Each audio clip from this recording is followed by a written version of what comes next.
And another thing is that people like because it does have a lot of EDM on the lineup, it's still not an EDM festival. And so a lot of people are like in the EDM community kind of bash it and they're like, we don't claim Lollapalooza because there's kids Oh, okay. moshing to house music or whatever. But it's like it's a multi-genre festival. Like there's Yeah, a ton of other exactly. acts there.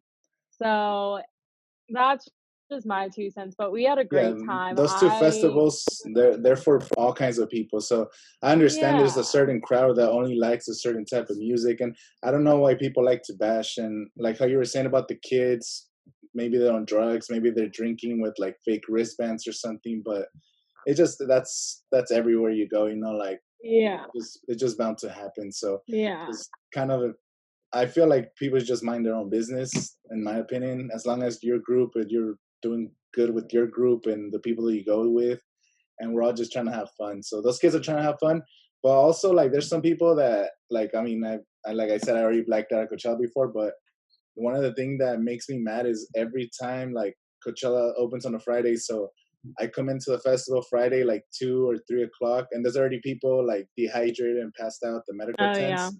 And I'm like, you just spent all this money to travel here. You spent the money on the ticket, and you're missing out on these artists. And not only like that, but you're ruining the experience for your friends because they're worried about you. You know, you're like, oh man, Yeah. I hope he's okay. I hope she's okay. So Yeah.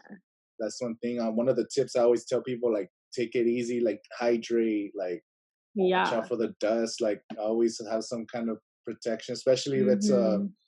if it's some kind of festival where it's a lot of dirt and you don't want to be sucking in all Yeah. the dirt. Yeah. So I've said that too about people that go to Coachella that are, like, not from California, not from Arizona, because, like, if you're not used to, like, the heat, if you're not used to, like, being in the desert or, like, the dust, like, you're gonna be in for a real shock, and, yeah, a lot of people think that they don't need to drink water, and I just think that's crazy. oh, it's insane. Like, yeah, so definitely I've talked about that before of like heads up for Coachella, like you need to have these things, bandana, stay hydrated. Like with any festival, it's not a marathon, it's not a sprint. It's a or yeah, It's a marathon, not a sprint.